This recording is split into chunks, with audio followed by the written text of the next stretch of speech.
Alright guys, having a look at here at success criteria O, which is about starting to derive a linear rule from a graph. In order to do that, there's a few things that we need to know first. So before we go and get that rule, we're going to do a bit of pre-learning ahead of that. Alright, so first of all, we're going to have a look at what the word linear means. We may have come across this in class, and we should have, but linear essentially is something that extends in a straight line. Okay, so looking down here at these two graphs, which are not unfamiliar to you guys, we can see this first one extends in a straight line, so therefore, yep, definitely linear. Whereas the one on the right here is non-linear because it doesn't extend in that straight line. Okay, so clear difference there. It should be pretty straightforward. That line can go upwards in a positive direction, okay, but we could also have a line running down this way, which again extends in both ways, but that would be running in a negative direction. That's going to be important when we start to look at the components of a straight line. Moving down here, okay, to be linear, the equation that we're working with, it has to take a certain form. If it takes a different form, it's going to produce a different line.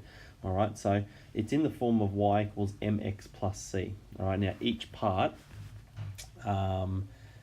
refers to something different. I've just noted two of them there to begin with. All right, the m in that equation refers to the gradient, okay, which refers to the slope or the steepness of a line, okay.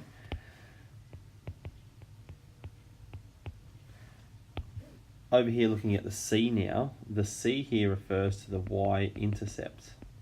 All right, now the y-intercept is where the line cuts the y-axis, and we'll have a look at this in a second. All right, so if it's not in that form, it's not going to be linear.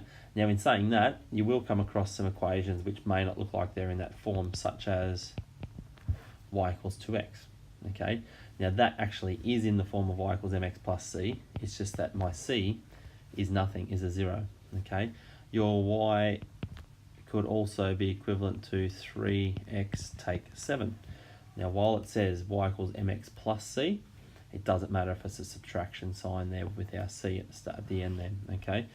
Similarly, we can have minus 5x plus 2. All right, this is still in the form of m. M is just a negative number. We've got our x here, and we've got our c, okay? So we'll come across some which might make you have a bit of a think and trying to determine whether they're actually linear to begin with, all right? Coming down here and having a look at a graph, this is a completed graph, it's been done.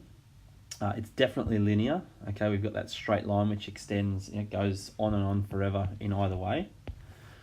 We've got this part here, which is we've gone and circled. Now this point, I'm going to mark it, it's right here. That is where that line cuts that y-axis, so that's our y-intercept.